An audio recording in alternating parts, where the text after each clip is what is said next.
नमस्कार शेतकरी मित्रांनो, मी ऋषिकेश शिरकर. स्वागत आहे तुमचं कृषी विदृषी या यूट्यूब चॅनलमध्ये. शेतकरी मित्रांनो, आज जो काय आपण आहे तर तो आज आपण कांद्याच्या प्लॉटमध्ये आहे आणि जो काय कांद्याचा प्लॉट आहे तर हा जो प्रॉब्लेम आहे तर तो आपल्याला सर्रास जे काय प्लॉट आहेत तर त्या कांद्याच्या प्लॉटमध्ये आपल्याला पाहायला मिळत आहेत. तर याच्यामध्ये जी काही समस्या जाणवत आहे तर ते कोणती आहे तर ते आज आपण या व्हिडिओच्या माध्यमातून पाहणार आहे. त्यामुळे व्हिडिओ शेवटपर्यंत बघा आणि व्हिडिओ कसा वाटला हे कमेंटमध्ये नक्की सांगा. तर याच्यामध्ये जर पाहिलं तर याच्यामध्ये समस्या कोणती आहे की या ठिकाणी जर पाहिलं तर ज्या काही पात्या आहेत तर त्या पात्या आपल्याला वरच्या साईडने आपल्याला करपत चाललेल्या पाहायला मिळतात. तर हे असं कशामुळं होत आहे तर तेच आपण या व्हिडिओमधून पाहणार आहे. तर शेतकरी मित्रांनो, हे होण्याचं जे काय मुख्य कारण आहे तर याच्यामध्ये जर पाहिलं तर एक मागचा एक महिना ते सव्वा महिना जर वातावरणामधला जर बदल पाहिला तर तो खूप म्हणजे वेगळ्या पद्धतीने झालेला आपल्याला पाहायला मिळतो. कधी थंडी पडते, कधी ऊन पडतंय, तर कधी धुकं जास्त प्रमाणामध्ये आपल्याला याच्यामध्ये पडलेलं पाहायला मिळतंय.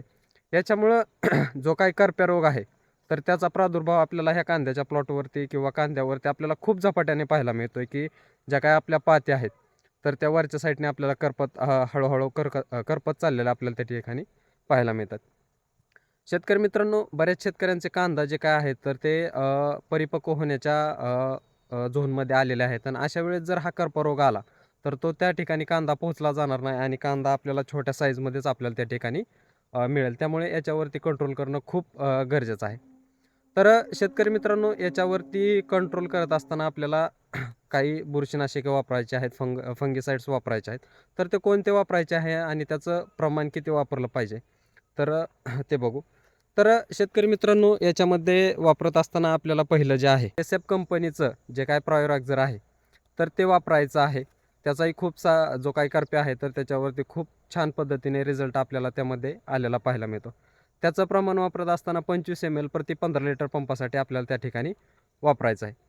याच्यासोबतच जे काय धानुका कंपनीचं जे काय कोनिका आहे तर ते कोनिका याच्यामध्ये वापरायचं आहे. याचं प्रमाण जे काय वापरत असताना आपल्याला 25 ग्रॅम प्रति 15 लिटर पंपासाठी आपल्याला त्या ठिकाणी त्याचं ते वापरायचं आहे. याचा स्प्रे घेऊन त्यावेळेस तुम्ही याच्यापैकी एक जे काही फंगिसाइड्स आहे किंवा बुरशीनाशक आहे याचा स्प्रे तुम्ही तुमच्या कांद्यांवरती घेतल्याच्या नंतर खूप साऱ्या पद्धतीने जो काय आपल्याला करपा नियोजन आहे तर ते चांगल्या पद्धतीने त्या ठिकाणी झालेलं पाहायला मिळेल.